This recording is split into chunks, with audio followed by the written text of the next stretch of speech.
A short week now will have their hands full with the Titans. Will they or will they not? Because when you take a look at Derrick Henry's stat line from last week, disgusting. 16 carries, 4 receptions, a low 10 total yards. In fact, that's the lowest that's happened for somebody who's had 20 touches since 1950. So it wasn't going well for them. And whereas I think it's going well for the Seahawks, so just give me them to cover this number against the Titans, because I know that it seems like it's a good spot for an emotional letdown after that big victory, but I don't think that's what's going to happen. I think it's possible Will Levis might miss this game. Will Geno Smith play? If he does, excellent. He almost played on Monday, so I do believe he'll be in this game. I think the Titans are going to have a really hard time covering DK Metcalf, Tyler Lockett. You got JSN in the mix too. You just proved what a big threat he can be. I love the momentum that the Seahawks have right now, so give me them to cover. Funston, what do you got from your team?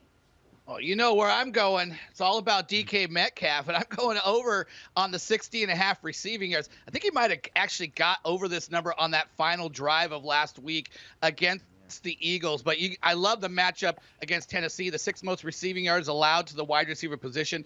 DK has been over in 8 of 12 games. And one thing I really like here is just looking at the roster, the quarterbacks that start for Tennessee. He's got at least a 3-inch advantage over all of them. One of their starters is like 5'8". So I just think he's going to be able to be the power forward dominator that he is. Both Jared and Brad have faith in Derrick Henry, but in 2 different ways. So, Jared, I'll start with you.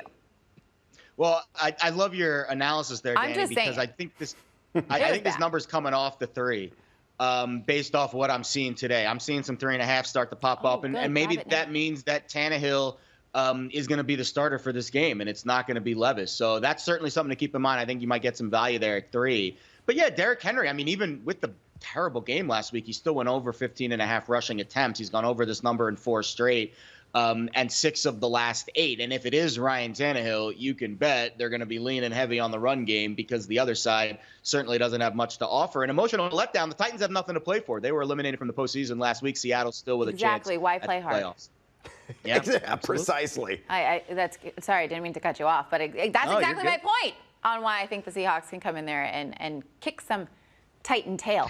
All right, Seahole, smash hole. Oh, Derrick Henry. Look, if he's getting over 50.5 rush attempts, he's going to cruise. Where was that last game? Don't worry about last week, man. That's long in the past. It's in the rear view. I think he's going to hit the over the rush yards, because Seattle is number 30 in rush EPAD. They're giving up 4.28 yards per carry to running backs and 94.5 rush yards per game to RBs. Henry's still top 20 in the NFL in yards after contact per attempt. He's got to build up the momentum to really get those chunk games, that I think he can do so against a sloppy interior D of Seattle.